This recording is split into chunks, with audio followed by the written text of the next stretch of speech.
This is the Joshin and welcome to our mini vlog. Nahatid at pumasok na si Kuya Zion sa school. Tapos kami naman ni Bebo dadaan ng palengke para mamalengke. At grabe nga tong struggles ko, vlog pa more.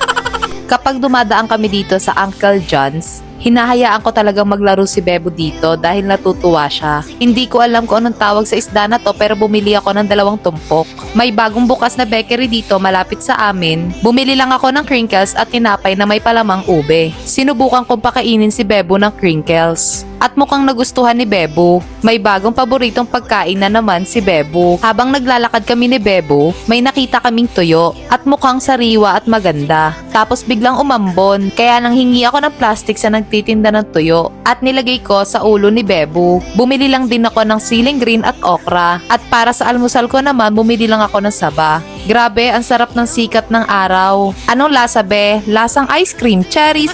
At ito nga yung isa sa mga reason kung bakit sinasama ko si Bebo sa paghatid kay Kuya Zion. Pagka-uwi nga namin ng bahay, bigla akong inantok. Nilinisan na kagad ni Mama Claire yung isdang binili ko. At sabi niya nga sa akin, hindi daw fresh yung nabili kong isda. Sabi ko naman, sige, paksiwin na lang namin at sakto may binili akong siling green at okra. At ito na naman ako sa pakiramdam ko. SKL, share ko lang. Nung dalaga ako, kapag nagkakaroon ako, sobrang hyper at ang active ko. Ngayon, gusto ko na lang humilata maghapon. Dahil nga anemic ang babae na to, iinom ako ngayon ng Iberet. At Jai, ang pangit talaga ng lasa niya. Pagpasensyahan nyo na nga rin tong boses ko dahil sobrang sakit ng ulo ko ngayon. Nainggit ako sa tiyanak na to. Ang sarap ba naman ng tulog? Kaya ayan, nakatulog ako at siya naman yung nagising. Kaya maya nga ginising ako ni Mama Claire at sunduin ko na daw si Kuya Zion. May oras pa naman kaya siningit ko muna paliguan si Bebo. Nagpalit ako ng pambaba dahil tinagusan ako habang tulog. At medyo umokay na nga yung pakiramdam ko. At Zay, hindi ko maintindihan yung weather. Para siyang ugali ko. Charis!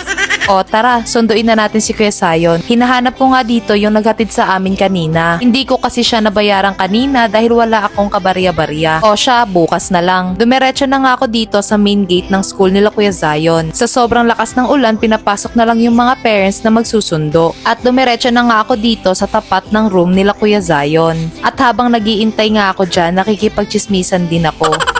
At maya-maya nga bumukas na yung pinto ng room nila Kuya Zion at isa-isa na silang pinalabas. At binigay ko na kay Kuya Zion yung payong niya. Tapos sabi ko sa kanya doon na sa gate i-open, dito niya talaga inopen. Lumakas nga lalo yung ulan kaya nag-e-bike na lang kami. Tapos pagka-uwi namin, etong tiyanak na to naghahanap ng ikapipilay niya. O siya, sobrang dami kong gagawin. Hanggang dito na lang. See you on our next vlog. Bye!